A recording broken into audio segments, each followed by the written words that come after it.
On the Lyman front, in the Torske Zarichne district, the morning air is heavy, shrouded in a cold fog that hangs over the devastated land.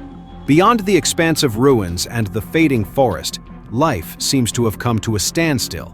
But in the air, small, unmanned machines are preparing for a new round of the never-ending hunt.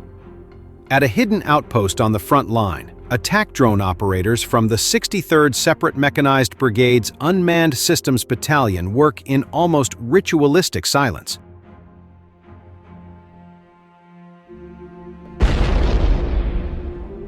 Before them, the monitor displays a bird's-eye view, a chilling image of the Lyman front line, where Russian assault infantry are trying to hold their ground and make new moves.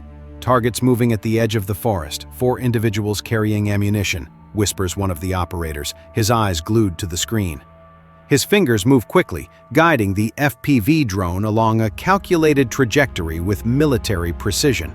On the monitor, the devastated landscape gave way to a wary scene. Russian trenches, foxholes, and bodies in dark uniforms running down.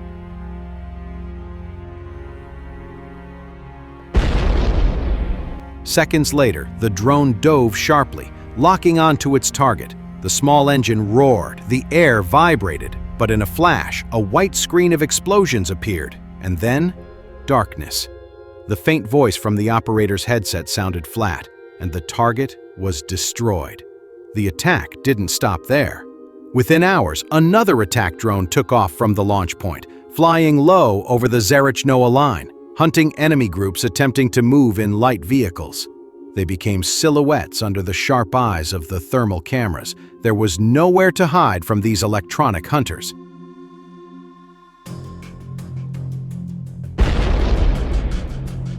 When the last drone of the day's attack wave hit its target, a small flame appeared among the grove of trees. Black smoke rose slowly, signaling the end of yet another enemy resistance. And the operator in the command post stared at the now blank screen. On the other side, the sound of generators and the buzzing of reconnaissance drones could still be heard, a sign that the hunt was not over.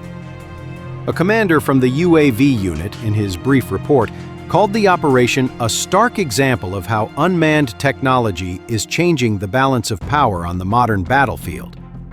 We're not just holding the enemy, we're hunting them.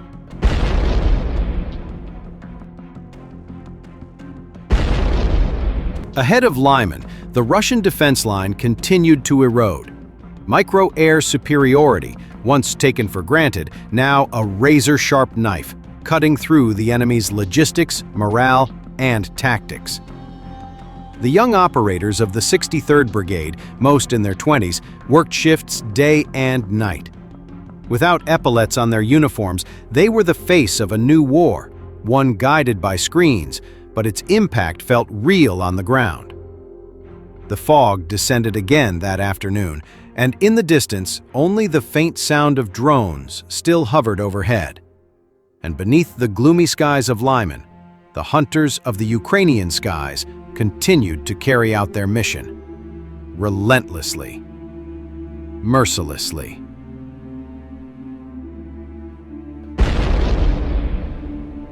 Now, Ukrainian forces advanced up to 1 mile, 1.6 kilometers in Donetsk, AFU's chief said, while Azov units repelled a massive Russian assault near Shakove, destroying 16 armored vehicles. Assault units of the Ukrainian Armed Forces, AFU, advanced up to 1 mile, 1.6 kilometers in several sectors in the Donetsk region, according to AFU Commander-in-Chief Alexander Torske. Assault units advanced up to 1.6 kilometers, 1.0 miles in some axes. I thank all Ukrainian defenders who are destroying the enemy. I especially want to commend the defenders from the 33rd Separate Assault Regiment and the 253rd Battalion, Torske said, as quoted by the Ukrainian General Staff via telegram.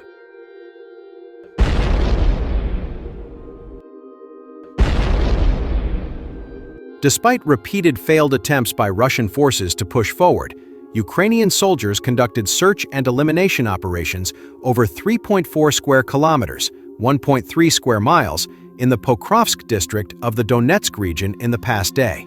As of the morning of October 13, In the Dobropilya operation, 182.4 square kilometers, 70 square miles, had been liberated, and 224.7 square kilometers, 86.8 square miles, were cleared of Russian sabotage and reconnaissance groups. Over the past 24 hours, 190 combat clashes were recorded along the entire front line. Ukrainian forces struck 7 areas of Russian troop and equipment concentrations, according to the General Staff.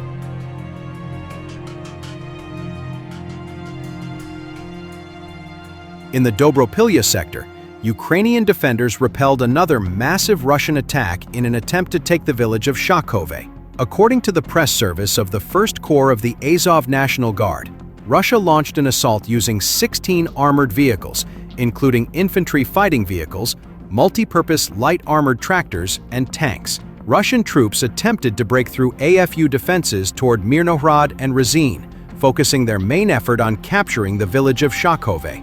During the battle, Ukrainian units destroyed 9 infantry fighting vehicles, 4 armored personnel carriers, 3 tanks, and 3 motorcycles.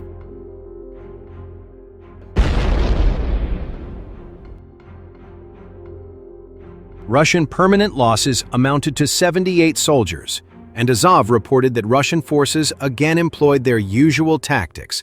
Motorcyclists led the first wave, followed by armored vehicles carrying infantry.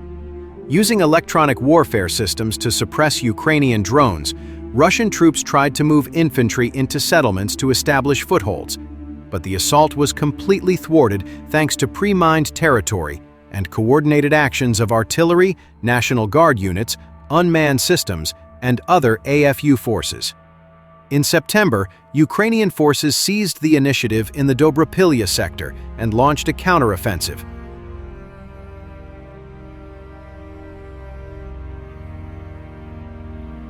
In late September, President Volodymyr Zelensky reported that in the areas of Dobropilya and Pokrovsk, Russian forces had attempted to encircle Ukrainian troops, but instead, Ukrainian counteroffensive actions have allowed Kyiv's forces to encircle the Russians.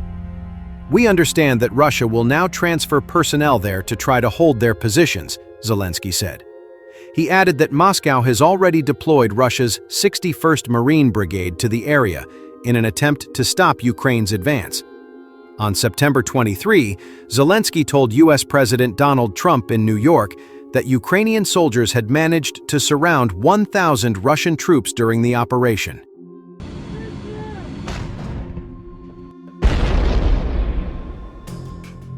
Overall, a general once branded by Russians as a loyal defector to Russia is now presiding over a catastrophe so severe that Russian soldiers do not know whether to question his competence or allegiance. The irony is bitter. A man who betrayed Ukraine in 2014 may have turned out to be the single most effective instrument of Ukraine's defense, orchestrating Russian defeats from within their own chain of command. The offensive drags on, Russia still trying to grind forward.